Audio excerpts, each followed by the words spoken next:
कोई ऐसा उदाहरण है, प्रमाण है तो आप बताइए। तो का गणेशस पुराणम यत्रादौ कथयाम्यहम् दुर्लभम श्रवणम यस्य मृत्यु लोक विशेषता।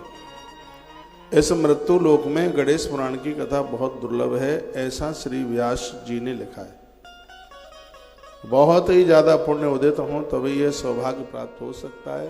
गणेश जी की कृपा के बिना तो गणेश पुराण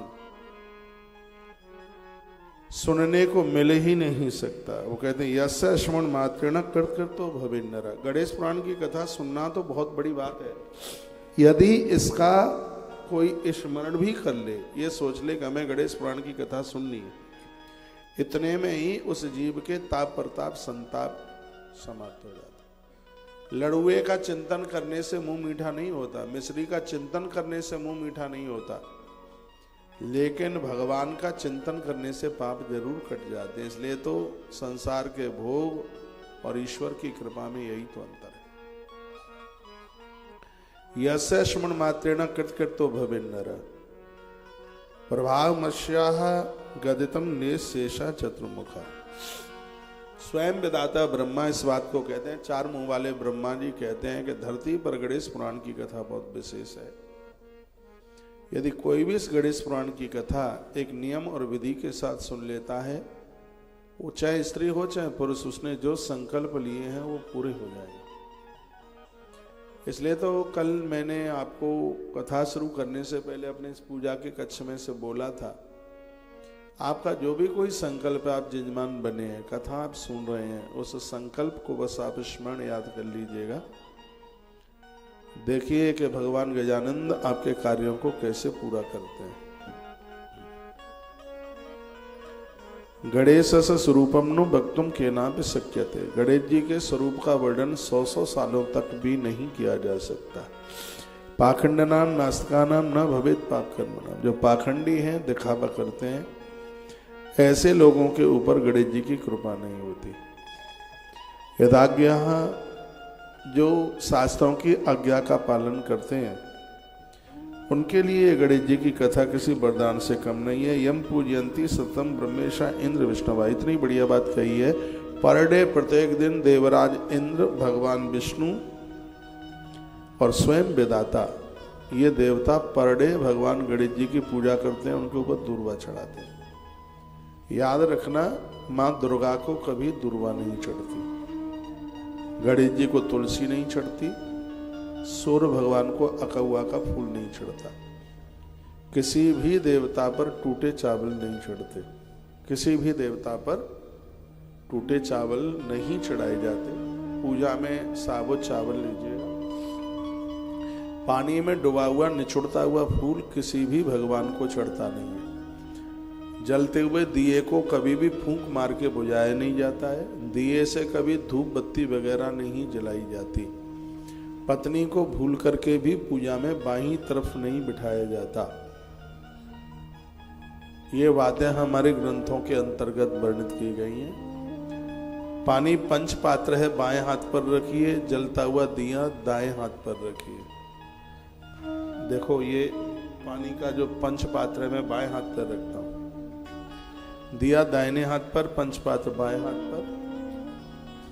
जो आपके प्रमुख इष्ट देव हैं, वो आपके मंदिर में प्रमुख जगह पर होने चाहिए। तो इस प्रकार से जो पूजा का जो एक विधान है, वो बड़ा आनंद दे देता है। शंख कभी जमीन पर नहीं, तुलसी माला, रुद्राक्ष माला जपने वाली कोई भी माला जमीन पर नहीं रखी जाती। पाठ करने वाली कोई भी किताब धरती पर नहीं रखी जाती, उसको तख्ती पर रखिएगा, चौकी पर रखिए, किसी तख्त पर रखिए, नीचे मत डालिए। यदि हम किसी के आसन को कुचल करके चलते हैं तो दिन भर के हमारे किए गए पूजा के पुण्य वो सब छीण हो जाते हैं। इसलिए ध्यान रखें, हमारे पांवों से किसी का भी आसन न कुचले। बड़ी विशेष बातें बताई गई हैं। माली के घर में रखा हुआ फूल कभी भी बासा नहीं होता, इसलिए उसको कभी मत लड़िए कि माला कल की है। कल के भी टूटे हुए यदि फूल हैं और आप लेकर के आए हैं तो वो बासे नहीं होते। आपके भी घर में एक दिन पहले की माला रखी हुई है, वो बासी नहीं होती। बेल पत्र को 6 महीने तक धो धो करके आप चढ़ा सकते हैं। बेल पत्र को, तुलसी मैया को भी आप 3 पखवाड़े तक, 3 पखवाड़े का मतलब हो गया 15-45, 1.5 महीने तक तुलसी को आप भगवान के ऊपर आप चढ़ा सकते हैं। उपलब्ध नहीं है तो उसी को उतार करके आप चढ़ा सकते हैं। आरती के समय पर सिर को ढकना होता है। किसी को प्रणाम करते हैं तो सिर को ढकना होता है। ऐसे जो हमारे ग्रंथों में बातें कही गई हैं, जोत के ऊपर फूल पड़ना बहुत ज्यादा शुभ है। जोत के ऊपर पितरों के लिए लंबी बत्ती जलाना बहुत ज्यादा शुभ है। पीपल के नीचे भी लंबी बत्ती जलाना, अमावस्या के दिन भी लंबी बत्ती जलते। एक तो गोल ऊपर के लिए होती है, एक लंबी और होती है, ये तो गोल है। ये देवताओं के लिए ऐसे ज्यादा प्रभावी है, पितरों के लिए वो ज्यादा प्रभावी है, वो ऐसे लंबी सी जलाते हैं। और मैं आपको यह निवेदन करना चाहूंगा, यदि इन देवताओं को भी आप लंबी चढ़ा देते हैं बत्ती, उसकी ज्यादा विशेष है। मैं ज्यादातर ऐसे यदि कोई अनुष्ठान आरंभ करता हूं तो वो लंबी वाली ही बत्ती में मेरी बड़ी श्रद्धा है। उसमें घी तेल तो ज्यादा लगता है लेकिन वो ज्यादा प्रभावशाली है। पहले नंबर पर मिट्टी के पात्र की जोत है, पहले नंबर पर। दूसरे पर चांदी वगैरह का नाम आता है, फिर और हैं सब दिए। मिट्टी के पात्र में आप जोत जलाते हैं वो इष्ट का दर्शन कराती है। चांदी के पात्र में आप जलाते हैं तो वो धन देती है, और पीतल में जलाते हैं तो वो वंश वृद्धि करती है। परिवार में बच्चों का अभाव है, संतान हो नहीं रही है, उसके लिए पीतल के दिए में जोत जलाई जाती है। व्यापार कारोबार नहीं चल पा रहे हैं, उनके लिए चांदी के दिए में जोत जलाई जाती है। और जिन्हें भगवान चाहिए, दुनियादारी से मुक्त हो गए हैं, ईश्वर के भजन में बहुत मन लगे, वो मिट्टी के ही बर्तन में वह जोत जलाते हैं। आप सबका खूब भगवान के चरणों में मन लगे, भगवान की कृपा बरसे। हमने भी अंदर पूजा स्थल पर 3 जोतें जलाई हैं मिट्टी के बड़े वाले पात्र में जलाई हैं। 1 नंबर पर घी की जोत है जो कि घर के अमंगलों को समाप्त कर देती है। दूसरे नंबर पर तिल के तेल की जोत है। इसके 2 प्रभाव हैं, एक पूर्वजों को तृप्त करना और दूसरा ऋण मुक्त कर देना। और तीसरे नंबर पर सरसों के तेल की जो जल रही है, जो हमें आरोगी बना देती है, निरोगी बना देती है, संपूर्ण रोगों को समाप्त कर देती है। इन तीनों ज्योत का इतना बड़ा प्रभाव है। ये सब आप भक्तों के निमित्त ही, यदि आपके पास कुछ फुटेज पड़ी है अंदर के दिए वगैरह की, दिखाइए। तो ये सब चीजें अपने आप में बहुत ज्यादा प्रभावशाली हैं। कर्मकांड महत्वपूर्ण न होता तो प्रभु श्री राम भगवान श्री कृष्ण, भगवान कृष्ण यज्ञ किए बिना जल भी नहीं पीते थे। यज्ञ भी तो कर्मकांड में ही आता है। भगवान प्रभु श्री राम जी अभिषेक किए बिना जल भी नहीं पीते थे, तो अभिषेक भी तो कर्मकांड में ही आता है। ये चीजें तो हैं जिसको हमारे पूर्वजों ने जिन्हें माना है, इनके प्रति हमारी श्रद्धा होनी चाहिए। 6 महीने लग करके यदि कोई गणेश जी पर 21 दूर्वा रोज चढ़ाएगा, उससे उसके इष्ट का दर्शन हो जाएगा। एक भी दिन एब्सेंट ना करे, चाहे वो राम का पुजारी हो, कृष्ण का पुजारी हो, राधा रानी का पुजारी हो। वह 6 महीना भगवान गणेश जी के ऊपर दूर्वा चढ़ाए, एक भी दिन एब्सेंट ना हो, उसे भगवत साक्षात्कार हो जाएगा। एक नियम के साथ, एक विधि के साथ। शिव पुराण में लिखा है, कोई भी 6 महीने किसी भी एक ज्योतिर्लिंग का दर्शन कर ले, एक भी दिन एब्सेंट न होने दे, उसे महादेव का दर्शन हो जाएगा। ऐसा शिव महापुराण के अंतर्गत लिखा है। जीवन में बड़े से बड़ा पाप है वो गणेश अथर्व शीर्ष के द्वारा जीव उससे मुक्त हो जाता है अपराध से। भगवान गणेश जी की पूजा में सबसे ऊपर यदि कोई स्तुति है तो उसका नाम है, वेद से लिया गया, गणेश अथर्व शीर्ष। इस अनुष्ठान में उसी का पाठ चल रहा है, गणेश अथर्व शीर्ष, जिसकी बहुत बड़ी महिमा है। और उसी के द्वारा भगवान गणेश जी का विशेष महाअभिषेक होता है, जो यहाँ हो रहा है। गणेश अथर्व शीर्ष की भारी भारी महिमा है। हम लोगों को गुरुकुलों में गणेश अथर्व शीर्ष गायत्री मंत्र के साथ सिखाया गया। इतनी बड़ी महिमा, इतना बड़ा महात्मा। आप भी अपने घर पर गणेश जी की जब पूजा करते हैं, आजकल तो मोबाइल में सब कुछ मिल जाता है, उसमें टाइप करो गणेश अथर्व शीर्ष, मोबाइल बोलने लगता है मंत्रों को। कम से कम उतनी देर के लिए हमारे कानों में ध्वनि तो पड़ती है। लेकिन इसका अर्थ ये नहीं है कि पंडितों की कोई ज़रूरत नहीं है। अब इसका मतलब ये तो है नहीं कि आचार्यों की कोई ज़रूरत नहीं है।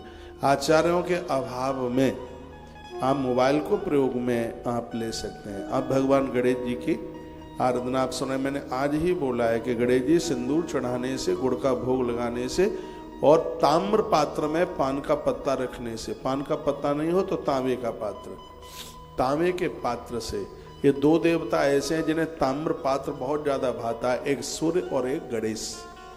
तांबे का पात्र बहुत ज्यादा। चंद्रमा के लिए आप पूर्णिमा का व्रत करते हैं तो एक छोटी सी लुटिया चांदी की बनवा के, अपने खर्चों में से कम कर लो, एक चांदी की लोटी बनवाओ। यदि आप पूर्णिमा का व्रत करते हैं, रात्रि को चांदी के उसी से लुटिया से, गिलास से कोई अर्घ नहीं लगता, वो लोटा ही होना चाहिए। और वो लोटा बहुत ज़्यादा बढ़िया माना जाता है, जिसमें नीचे भी ऐसी गोल किनारी सी लगी हुई होती है। पूजा में लोटे का भी बड़ा, हर पात्र का प्रभाव है। आप सीधे चम्मच से आहुति डालते हैं, श्रवा से आहुति डालते हैं, दोनों में बहुत अंतर है। दोनों में श्रवा की बात अलग है। तो मैं बोल रहा था कि आप चंद्र देवता को आप जब अर्घ देते हैं, यदि चांदी का पात्र है तो उसकी महिमा, उसकी विशेषता बहुत है अपने आप में। भगवान शिव को शंकर जी जल से भारी प्रसन्न होते हैं, बहुत ज्यादा। मैंने बोला उसमें एक बेलपत्र डालिए, थोड़े से तिल डाल लीजिए और फिर चढ़ाइए भगवान को, फिर आप अर्घ दीजिए। तो देवता इन आराधना से, पूजा से बड़े प्रसन्न होते हैं। कहा है इस यशमण मातृन कृतो भवे नर। गणेश एक ऐसे देवता हैं, जब आप पूजा में बैठते हैं, उनका स्मरण कर लेते हैं तो हमारा जीवन कृतकृत यानी धन धन हो जाता है। पूजा में सबसे पहले गणेश जी की ही पूजा होती है। एक दो श्लोक में यहाँ से आपको बोले देता हूँ, जिसको नित्य आप उच्चारण किया करो। सुबह जागो तो गजाननम भूतगणादि सेवितम कपित्थ जम्बू फलचार भक्षणम उमा सुतम शोक विनाश कारकम नमामि विघ्नेश्वर पाद पंकजम। यह आप बोल सकते हैं। विघ्नेश्वराय वरदाय सर्वप्रियाय लंबोदराय शकलाय जगदुताय नागान नाय सुते भूषिताय गौरी सुताय गणनाथ नमो नमस्ते। इसका आप उच्चारण कर सकते हैं। ओम गम गणपतये नमः, इसका भी आप उच्चारण कर सकते हैं। जिस समय आप पूजा छोड़ें, पूजा पूरी हो रही हो तो पुष्पांजलि में एक फूल चढ़ाया जाता है, उस समय गणेश गायत्री जरूर बोले। गणेश गायत्री है ओम एक दंताय च विद्महे वक्रतुंडाय धीमहि तन्नो दंति प्रचोदयात्। गणेश जी को एक दांत है। एक दांत कहाँ चला गया? ऐसी कथा गणेश पुराण में आती है। भगवान परशुराम एक बार अपने गुरुजी से मिलने के लिए गए। वो गए कैलाश पर गुरुजी से मिलने के लिए, तो भगवान शंकर कुछ देवों के साथ बैठे हुए थे, तो दरवाजे पर गणेश जी को खड़ा कर दिया था। और गणेश जी तो बड़े पावरफुल हैं और अपनी ड्यूटी तो पूरी देते हैं। मैया नहा रही थी तो शंकर जी से बैठ गए, भोलेनाथ को अंदर नहीं जाने दिया गणेश जी ने। वो कथा आती है गणेश पुराण में भी, शिव पुराण में भी। कहा अंदर तो नहीं जाने दूंगा, माँ ने अनुमति दी है यहाँ बैठने के लिए, अंदर जाने की अनुमति नहीं है। वो शंकर जी को नहीं जाने दिया, तभी तो शंकर जी ने मस्तक छेदन कर दिया था गणेश जी का। अब परशुराम आ गए। परशुराम जी ने कहा हटिए बच्चे, भगवान से दर्शन करना है। तो गणेश जी ने कहा कि देखिए वो इस समय एक विशेष मंत्रणा में हैं, सब देवता आए हैं, थोड़ा सा इंतजार कर लो। लेकिन परशुराम जी कहाँ रुकने वाले थे? उन्होंने कहा तो नहीं मानेगा। गणेश जी ने कहा नहीं तो दोनों में इतनी जोर से युद्ध हुआ। परशुराम तो बहुत बड़े धनुधर भी थे, योद्धा भी थे, शास्त्र के तो थे ही। तो इतनी जोर से युद्ध हुआ कि भगवान गणेश ने परशुराम जी को अपनी सूंड में लपेटा और ऊपर के लिए फेंक दिया। गणेश पुराण में कथा आती है कि 6 महीने तक लोकों में घूमते रहे परशुराम जी। 6 महीना हो गया था, नीचे नहीं आ पा रहे थे। इतनी जोर से फेंका कि वो ऊपर के धामों में ही घूमने लगे। इतना गुस्सा आया परशुराम जी को, उन्होंने फरसा वहीं से फेंका। वही फरसा गणेश जी के एक दांत के ऊपर गिरा और वो दांत गया टूट, दांत टूटा। क्रोध बहुत ज्यादा आ रहा था गणेश जी को, हल्ला ज्यादा हो गया तो अंदर से भगवान महादेव आए। तो भगवान महादेव ने कहा बेटा क्रोध नहीं करते, ये भी चलो सब हो गया है, कोई बात नहीं है, तेरा यही रूप ज्यादा प्रभावी होगा जिसमें तू एक दांत वाला है। ब्रह्मा जी ने तत्काल गायत्री बना दी उस समय, विधाता ब्रह्मा ने देर नहीं लगाई। ब्रह्मा जी भी तो आए थे उस समय, मंत्रणा चल रही थी। उन्होंने कहा कि भक्तों के ऊपर तुम्हारी बहुत जल्दी कृपा हो गई, इसलिए एक दांत वाला परशुराम जी ने तुम्हें बना दिया और ब्रह्मा जी ने गायत्री बना दी। वेद में जिसका वर्णन है एक दंताय च विद्महे वक्रतुंडाय धीमहि तन्नो दंति प्रचोदयात्। आप गणेश जी के 100 मंत्र जपते हैं, गणेश गायत्री एक बार जपते हैं, दोनों की फलश्रुति एक बराबर है। इसलिए हर पूजा में हर देवता की गायत्री बोली जाती है। गणेश जी की गायत्री है ओम एक दंताय च विद्महे वक्रतुंडाय धीमहि तन्नो दंति प्रचोदयात्। शंकर जी की गायत्री है ओम तत्पुरुषाय विद्महे महादेवाय धीमहि तन्नो रुद्र प्रचोदयात्। माँ दुर्गा की भी गायत्री है कात्यायनी च ओम कात्यायनी च विद्महे कन्याकुमारी च धीमहि तन्नो दुर्गा प्रचोदयात्। भगवान नारायण की भी है वासुदेवाय च विद्महे देवकी नंदना ओम देवकी नंदनाय च विद्महे वासुदेवाय धीमहि तन्नो कृष्ण प्रचोदयात्। यह भगवान श्री कृष्ण की है। गुरु जी की भी है, गुरुदेव की भी है गायत्री। उनकी क्या है ओम वेदांत नाथाय विद्महे हिरण्यगर्भाय धीमहि तन्नो सद्गुरु प्रचोदयात्। ये उनकी है। हनुमान जी की भी है ओम राम दूताय च विद्महे वायुपुत्राय धीमहि तन्नो हनुमत प्रचोदयात्। इन गायत्रियों का अपने आप में बहुत ज्यादा प्रभाव है, बहुत ज्यादा विधान है। तो बातें छोटी छोटी, इनके प्रभाव बहुत ज्यादा है।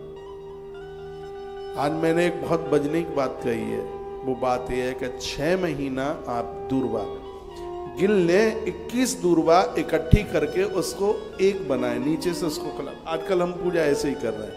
21 गिल लें, 21 गांठ इकट्ठी करो, उसकी एक बनाओ, नीचे से कलावा लगा दो उसमें, फिर रख दो। ये बिल्कुल देसी घास आती है, जो आजकल ये बिलायती कलकत्ते वाली आ रही है, ये नहीं होती। वो दूर्वा आती है जिसकी जड़ नीचे बैठती है। कहते हैं कि जैसे जड़ नीचे बैठती है, वंश ही वैसे ही अंदर बढ़ता जाता है गणेश जी को दूर्वा चढ़ाने से। वही दूर्वा इनके ऊपर चढ़ती है। गौशाला के आसपास बहुत है। असली दूर्वा तो वो, ये दूर्वा तो जर्सी गैया की तरह ये नहीं चढ़ाई जाती है, वो दूर्वा दूसरी है, वो देसी दूर्वा है। इसको इस तरीके से एक गांठ में 21 दूर्वा, उसकी 21 बनाइए। मैं तो खैर 108 चढ़ा रहा हूं, 21 की बहुत बड़ी महिमा है, तो उसको चढ़ाइए और इसी से चढ़ा दीजिए। गणेश गायत्री बोलकर चढ़ा दीजिए। एक बार गणेश गायत्री बोलो, फिर एक चढ़ा दो, फिर बोलो, फिर चढ़ा दो। व्यासपीठ की तरफ आप ध्यान देंगे तो इतना आनंद आ जाएगा। मैंने कोरोना काल में भगवत कृपा से आपको एक बात कही थी, आपको ध्यान है कि नहीं है वो आप जाने। मैंने बोला था कि सालग्राम भगवान को जिस समय आप एक तुलसी पत्र चढ़ा देते हो, धरती के जितने भी फूल हैं भगवान को संपूर्ण फूल चढ़ाने का फल तत्काल प्राप्त हो जाता है। एक तुलसी पत्र चढ़ाने की इतनी बड़ी महिमा है। गणेश जी को आप तुलसी नहीं चढ़ा सकते, लेकिन तुलसी सभी देवताओं के भोग में चढ़ाई जाती है। तुलसी को महादेव का वरदान मिला है। जो लोग रोजाना यदि सूर्य भगवान को अर्घ नहीं देते हैं, वो अपनी जिंदगी के साथ बहुत बड़ी दुश्मनी कर रहे हैं। जैसे सूर्य नारायण ने हमारी आंखों में बैठकर रोशनी दी है, ये सूर्य भगवान ने हमें प्रकाश दिया है।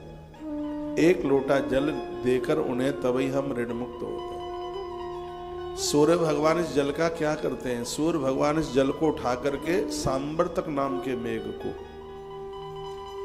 को दे देते हैं। वर्षा होती है, पानी गिरता है, वरुण लोक पानी जाता है। सृष्टि का जब प्रलय होता है तब भी यही जल काम में आता है। और रोज हमें जो पीने के लिए मिलता है, माँ की छाती में दूध के सहित जो जल उतर के आता है, वो यही तो है जो सूर्य भगवान को हम अर्घ देते हैं। वो जल दूध के साथ माँ की छाती में गौ माता के दुग्ध के साथ में जो अन्न हम खाते हैं, उसमें भी वही जल बिंदु उतर करके आते हैं। तो ये जल, सूर्य भगवान को जल दिए बिना एक भी दिन मत रहिए। भगवान स्वामी विवेकानंद जी महाराज ने तो बहुत चर्चा की है, वो रोज अर्घ देते थे। महात्मा गांधी जी रोज अर्घ देते थे, डेली, एक भी दिन नहीं निकलता तो सूर्य भगवान को अर्घ नहीं दिया जाता। और भगवान की कृपा से मैं भी 365 दिन अर्घ देता हूँ, कभी चूकता नहीं, बिल्कुल भी। धमनियों में बैठ गया है, नित्य के काम में अर्घ, सूर्य भगवान को अर्घ, इसके बिना बिल्कुल भी मत रहिए। आपके घर में मंदिर नहीं है और आप हैं सनातनी, मंदिर नहीं है तो आप बहुत बड़ी भूल कर रहे हैं। एक बार मंदिर में दर्शन करने से ही 10 अश्वमेध यज्ञ का फल मिल जाता है इस कलयुग में, सिर्फ दर्शन करने मात्र से। इसलिए तो आप तीर्थों में जाते हैं। जो घर में जो भगवान का जो मंदिर है, घर की सब अलाय वलायों को समाप्त करता है। हमें घर में भी रह करके एक तीर्थ में होने की अनुभूति होती है। इसलिए सबके घर में जरूरी नहीं है बहुत बड़ा हो, कुछ जैसी आपकी व्यवस्था छोटा हो बनाइए। और घर के जितने लोग हैं 24 घंटे में से एक बार उस मंदिर में जाइए। राम जी ने पूछा था कि हम कहाँ रहे, तो महर्षि वाल्मीकि जी ने कहा जो अपने घर में बनाए मंदिर में जितने लोग हैं, एक बार तुम्हें आके उस मंदिर में धोख लगाते हैं, प्रणाम करते हैं, हे प्रभु अयोध्या रहना भले ही भूल जाना, लेकिन उन लोगों के घर में रहना कभी भी मत भूलना। बहुत लोगों के घर में मंदिर तो होते हैं, पानी में डुबा देते हैं, रख देते हैं, लेकिन भोग नहीं लगाते। ठाकुर जी का भोग रोज लगता है, 24 घंटे में से एक बार लगाइए, सुबह लगाइए, दोपहर लगाइए। शाम को तो इसलिए नहीं लगा पाएंगे, उस समय दूध का लगा दो, मिश्री का लगा दो, क्योंकि दिन में यदि लेट मल त्यागने को गए हो तो स्नान करके ही रसोई बनेगी, उसी का भोग भगवान का लगता है। लेकिन ये घर गृहस्थियों में ज्यादा हो नहीं पाता है, तो इसलिए कहा जाता है कि आप मध्य समय में, दोपहर के समय में ऐसी आदत डाल लीजिए, आपके घर की रसोई का भोग भगवान को लगे। क्योंकि शांति, समर्पण और सत्य तीनों चीजें वहां रहती हैं जिनके घर में नित्य भगवान का भोग, रसोई का भोग लगता है। तो मही निवेदित भोजन करही, प्रभु प्रसाद पट भूषण धरे। यहां पट भूषण से दो बातें ली गई हैं। पट माने पर्दा, कपड़ा यानी पर्दा, और भूषण यानी तुलसी। थाली में तुलसी का पत्ता और मंदिर में पर्दा।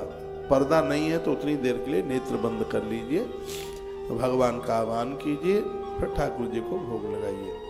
आपकी समर्पित की गई जो रसोई है वो है पूरी की पूरी अमृतमय हो गई है, समझ लो। मीरा के कल्चर में मिलता है, जिस समय राणा ने जहर का प्याला भेजा था तो दूतों ने ये कहा था कि तेरे गिरधर का चरणोदक है, चरणोदक था जहर, लेकिन वो जहर पी समझ के नहीं लिया, वो चरणोदक समझ करके लिया। मीरा के लिए वो अमृत बन गया था, अमृत बना। मीरा नाची थी, मरी नहीं थी मीरा, इतना वो प्रभावशाली वह हो गया था। ये सब चीजें हमारे और आपके लिए बड़ी गुणग्राही हैं, और ये हमारे लिए बहुत ज्यादा विशेष है। गणेशस स्वरूपम न वक्तुम को न शक्यते। धरती पर ऐसा कौन है जो गणेश जी के स्वरूप को वर्णन कर लेगा। एक बात और मैं आपको निवेदन करूंगा, ऐसी भयंकर बीमारी हार्ट अटैक से भी ज्यादा खतरनाक है लोग जिसमें ऐसे लोगों से मिलने में परहेज करते हैं, और वह है गलित कुष्ठ, नाम गणेश पुराण में उसका। अपनी भाषा में जिसको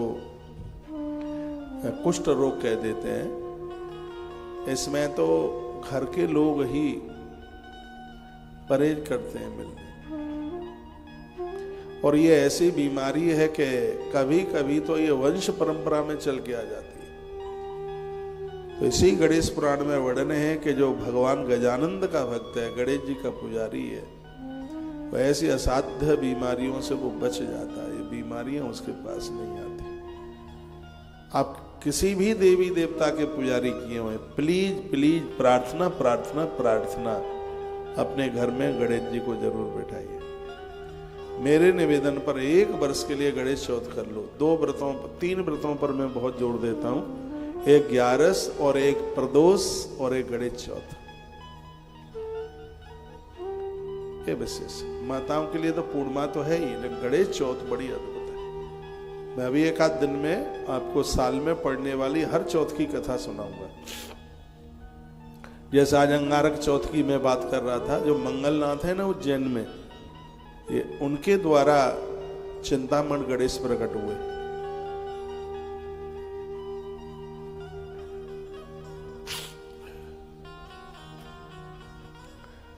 मंगलनाथ जी का, मंगल जो ग्रह है उसी का नाम तो है अंगारक। उनके द्वारा वो चौथ को प्रकट हुए थे गणेश जी, इसलिए उसका नाम ही अंगारक चतुर्थी नाम हो गया उसका। गणेश पुराण में इसका वर्णन है। तो संक्षेप तो ब्रवीत याचा विवाद गया बहुजन्मा जितई पुण्य रस दुसरवणम भवेत। वर्णन है बहुत से जन्मों के जब पुण्य उदित होंगे। श्री राधे कहाँ गए चलो। बहुत से जन्मों के जब पुण्य उदित होंगे तब ही कहीं भगवान गणेश का गणेश पुराण सुनने का सौभाग्य मिलेगा। स्पष्ट लिखा है। आप सच में बहुत पुण्यात्मा है, भाग्यशाली है। इतने भारी कोहरे में, अब तो हल्की धूप भी निकल रही है, लेकिन सुबह तो ऐसा लग रहा था कि बद्रीनाथ पहुंच गए। ये बच्चा कांपता आया ध्रुव मेरे पास, सुबह आया था ये 6:30 बजे। मैं भी नहा धो करके रजाई ओढ़े बैठा था। अरे सर्दी में भजन करने में बहुत मन लगता है। जो आनंद सर्दी में भजन करने का, सर्दी में च्यवनप्राश ज्यादा फायदा करता है, सर्दी में जड़ी बूटियां ज्यादा फायदा करती हैं। एक बात मैं आपको निवेदन करूंगा, जितने भी डायबिटीज के मरीज हैं रोज मेथी खाओ। गर्मियों में तो ये मेथी आंख की रोशनी कम कर देती है, सर्दियों में मेथी धरती का वरदान है। थायराइड को खत्म करेगी, गलगंडता को खत्म करेगी, डायबिटीज की तो दुश्मन है, ये समझ लीजिएगा। और भी शरीर की पीड़ा का हरण करेगी। रात्रि को भिंगाओ पानी में गर्म करके और तांबे के पात्र में भर दो उसे पानी को, फिर सुबह कुनकुना करके उसको हल्का सा गर्म करके पानी पी लो। मेथी के दानों को चबा लो, किसी वरदान से कम नहीं। सौंठ का काढ़ा बना करके पियो, दूध में सौंठ डाल करके पियो। इन दिनों में ये चीजें ज्यादा फायदा करती हैं। जितनी भी बूटियां हैं वो सब इन्हीं दिनों में फायदा करती हैं। एक बार मुझे लगा कि जब बूटियां इन दिनों में, जड़ी बूटियां फायदा करती हैं, तो इन दिनों में भगवान का भजन भी बहुत आनंद देता है। रजाई ओढ़ लो, कम्बल ओढ़ लो और वहीं बैठे बैठे और वहीं भगवान की माला सटकाते रहो, नहा धो करके। हाँ, इतनी ठंड थी, मैंने भी नहा करके और बहुत जल्दी से रजाई ओढ़ी भगवान के। मैं ठीक भगवान के मंदिर में ही उनके सामने ही लेटता हूँ। सोते समय मेरा सिर होता है दक्षिण की तरफ और पांव होते हैं उत्तर की तरफ और भगवान होते हैं मेरी दाहिनी तरफ। कुछ ऐसा सिस्टम सब बन गया है। तो रात को मैं बाहीं करवट से सोता हूं। बाहीं करवट में किताबें होती है, ग्रंथ होते हैं। मैं पढ़ता रात्रि को थोड़ा सा स्मरण करता हूँ, किताब खोल के नहीं, वैसे स्मरण। रुद्राष्टक का पाठ करते हुए, मैं रोज रुद्राष्टक का पाठ करते ही सोता हूँ। हाँ, झपकी लग जाती है, नींद आती है। बाईं करवट सोता हूँ, रात्रि को एक बार खड़ा होता हूँ, फिर दाईं करवट सोता हूँ और सुबह जब जागता हूँ तो भगवान की तरफ। भगवान उस समय चद्दर ओढ़ते होते हैं, शॉल ओढ़े होते हैं, मोटा वस्त्र ओढ़े हुए होते हैं। फिर सुबह एक इनमें से ब्राह्मणों का बच्चा आता है तो सबसे पहले मैं ब्राह्मण बालक का दर्शन करता हूं, उसके बाद भगवान का दर्शन करता हूं। सुबह श्रद्धा आस्था, मेरी आंखें रोजाना एक ब्राह्मण बालक का पर डे दर्शन करती हैं।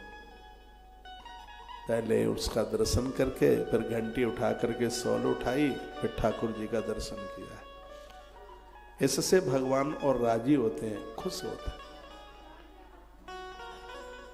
सुबह में टाइम देखता हूं कि कितना बज गया है। आज तो 3:57 हो रही थी। मैंने कहा अरे ठंड पड़ रही है, अभी थोड़ा और लुढ़क लो। हाँ, तो 3:57 हो रही थी, फिर लुढ़क लिए। फिर मन ने गवाही नहीं दी, फिर मैं 4:15 खड़ा ही हो गया। मन माना नहीं। हमने कहा ये तो आलस दुर्योधन बैठ जाएगा ऊपर, ये बिल्कुल ठीक नहीं। तो मोबाइल पर अपने महाराज जी का दर्शन होता है सुबह ही, आंखों को खुराक मिल जाती है। पूरा दिन बहुत आनंद के साथ निकलता है। भगवान गणेश जी की पूजा से पूजा आरंभ होती है। आप अपने मंदिर में गणेश पूजा से ही आरंभ कीजिए अपनी पूजा को। ब्रह्मणा कथितम पूर्वम व्यासाय मृतेशे भृगवे कथितम येन सोमकांतस्य तेन च। अभी मैंने बोला था कि कुष्ठ रोग गणेश पुराण की कथा नहीं होने देती। भगवान गणेश जी इस बीमारी को नहीं होने देते। इसमें लिखा है कि यदि किसी को यह बीमारी है, उसे गणेश पुराण की कथा अवश्यमेव सुननी चाहिए, ऐसा इस ग्रंथ में लिखा है। तो सौनक ऋषियों ने तत्काल प्रश्न किया, क्या किसी व्यक्ति को गलत कुष्ठ हो गया हो और गणेश पुराण की कथा से क्या वो ठीक हो गया? सूत जी ने कहा बिल्कुल ठीक हो गया। तो सौनक ऋषियों ने कहा कि हम आपके चरणों में बैठे हैं, कृपा करके वह कथा आप हमें सुना दें तो आपकी बहुत बड़ी कृपा होगी। तब सूत जी महाराज ने अब यहीं से गणेश पुराण को कहना आरंभ किया। कल से लेकर के अभी तक का समय तो प्लेटफार्म बनाने में निकल गया है। कथा अब आरंभ हो रही है, अब हो रही है आरंभ।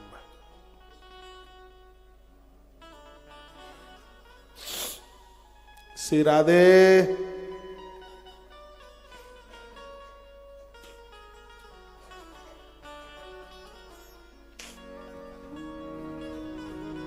राधे का अर्थ नहीं समझे, गाज गिरने वाली है। स्वर तो पहचान लो कि कौन से स्वर में राधे बोली जा रही है।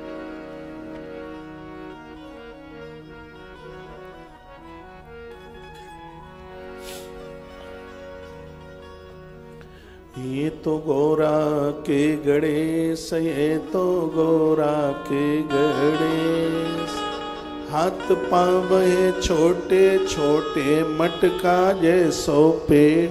ये तो गोरा के गणेश, ये तो गोरा के गणेश, हाथ पांव है छोटे छोटे मटका जैसो पेट। ये तो गोरा के गणेश, ये तो गोरा के गणेश, हाथ पांव है छोटे छोटे मटका सो पेट। ये तो गोरा के गणेश, ये तो गोरा के गणेश। बोली गयानंद भगवान की जय हो। गणेश जी चारों युगों में आते हैं चल के। अब सुन ले, अद्भुत बात है। सतयुग में गणेश प्रकट होते हैं तो सिंह पर बैठ के आते हैं। कभी आपने कोई गणेश जी की प्रतिमा देखी हो शेर पर बैठी हुई? गणेश जी जब सतयुग में प्रकट होते हैं तो ये सिंह पर बैठते हैं, और त्रेता में प्रकट होते हैं तो ये मयूर पर, मोर पर बैठते हैं, और द्वापर में प्रकट होते हैं तब ये चूहे पर बैठते हैं, और कलयुग में प्रकट होते हैं तब ये घोड़े पर बैठते हैं। ऐसे गणेश जी कहीं मिल जाएं जो चारों वाहनों पर बैठे हों तो बहुत आनंद हो जाए। ऐसे भी गणेश जी, जो गणेश जी सिंह पर बैठे हुए हैं, सिंह पर जो गणेश जी बैठे हैं, इस गणेश जी को देखकर आत्मबल बढ़ जाता है। बहुत ज्यादा आत्मबल, मजबूत हो जाता है आत्मबल। जो गणेश जी मोर पर बैठे हुए हैं, ऐसा व्यक्ति उनके दर्शन करके इंद्रियों को जीत लेता है। और जो चूहे पर बैठे हुए हैं इससे व्यक्ति बुद्धिमान हो जाता है, बुद्धि का कुतर्क तर्क समाप्त हो जाता है। और जो गणेश जी घोड़े पर बैठे हुए हैं ऐसे गणेश जी लंबी आयु दे देते हैं, उम्र दे देते हैं। तो चारों युगों में जो गणेश जी चारों वाहनों पर बैठे हैं तो उनकी कथा गणेश पुराण में है। सतयुग के गणेश जी ने क्या क्या किया। त्रेता में गणेश जी मयूरेश बन के आए, मोर पर बने बैठे, तब उन्होंने कौन कौन सी लीलाएं करी। और द्वापर में भगवान गणेश चूहे पर बैठ के आए हैं। राजा बरेंड्यम